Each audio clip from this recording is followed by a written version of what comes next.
Corona વાયરસથી મુક્ત થયા બાદ હવે ભારતનો સ્વદેશી વાયરસ ચાંદીપુરા વાયરસ બાળકો પર તબાહી મચાવી રહ્યો છે.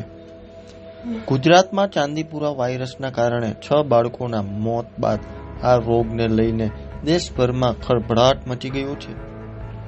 જોકે ઘણા લોકોએ આ વાયરસનું નામ ચોક્કસપણે સાંભળ્યું હશે, પરંતુ સ્વાસ્થ્ય નિષ્ણાતોના જણાવ્યા અનુસાર આ વાયરસ ભારતમાં લગભગ 60 વર્ષથી તેની હાજરીનો અહેસાસ કરાવી રહ્યો છે અને સમયાંતરે કેટલાક રાજ્યોમાં રોગચાળો ફેલાવી રહ્યો છે.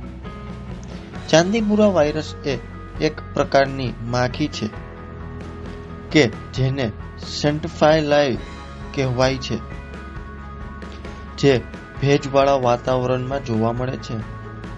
જે ઘર કાચા હોય અથવા જે ઘરોમાં તિરાડ હોય, પાણીના ખાડા ભરેલા હોય, તે જગ્યા પર આ માખી વધારે જોવા મળે છે. જો આ માખી કરડે તો 1 થી 15 વર્ષના બાળકોને સૌથી વધારે અસર કરે છે. નમસ્કાર, હું ડોક્ટર મહિપાલ ખંડેલવાળ, બાળકોનો નિષ્ણાત અને બાળકોનો કિડની સ્પેશિયાલિસ્ટ. છેલ્લા 11 વર્ષથી બીટી સવાણી કિડની હોસ્પિટલ રાજકોટમાં સેવા આપું છું. આજે આપણે ચાંદીપુરા વાયરસની વાત કરશું.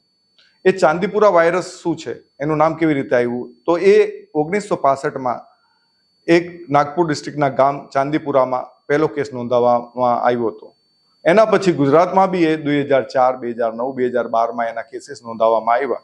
અત્યારે એ ઘણું બધું આના કેસીસ પાછા ઉપજે છે અને આપણે ગુજરાતમાં સાંભળવામાં આવે છે, એટલે એની વાત કરવી બહુ અગત્યનો વિષય છે. એ વાયરસ શું છે? એ વેસાઇક્યુલો વાયરસ છે અને એની ફેમિલી છે રેબડો વાયરસ ફેમિલી. એ સિંગલ સ્ટ્રેન્ડેડ આરએનએ વાયરસ ટાઈપનો વાયરસ છે. એ કેવી રીતે ફેલાય? તો એ માખી એક જાતની માખી હોય જેને સેન્ડ ફ્લાય કહેવાય, જે ભેજવાળા વાતાવરણમાં જોવામાં આવતી હોય છે, જેના કાચા ઘર હોય ને ઘરની દિવારોમાં તિરાડો હોય, કાચા ઘર હોય, ગારાવાળા ઘર હોય, ખાડા હોય, પાણીવાળા ખાડા ભરેલા હોય, એમાં એ માખી વધારે પડતી જોવામાં આવતી હોય છે ને એને કરડવાથી એ 1 થી 15 વર્ષના બાળકોને અસર કરતી હોય છે. એટલે એના લક્ષણ હોય વધારે પડતો તાવ આવવો, વધારે પડતું ઉલટી થવી, ઝાડા થવા, શરીરનો દુખાવો થવો ને છેલ્લામાં ખરાબ જાતનું જે લક્ષણ છે એ મગજનો તાવ આવો, એટલે ખેંચ આવી.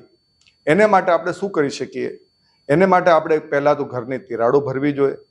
ભેજવાળા વાતાવરણને જેટલું ઓછું કરી શકાય એ કરીએ, જેમ કે આપણે પાણીવાળા ખાડા ભરી દેવાના, ઘરની તિરાડો ભરી દેવાની, બાળકોને મચ્છરદાનીમાં સુવડાવવાના, બાળકોને પૂરા વસ્ત્ર પહેરાવીને બહાર મોકલવાના, ઊંઘાડા પગે બહાર જવું નથી. તો આ બધું કરવાથી આપણે ને જેમ વહેલા લક્ષણ ડેવલપ થાય, વહેલે તકે ડૉક્ટરની દેખરેખમાં જવું. એનાથી આપણે આ રોગને ચાંદીપુરા વાયરસથી બચી શકીએ. Thank you. ધન્યવાદ.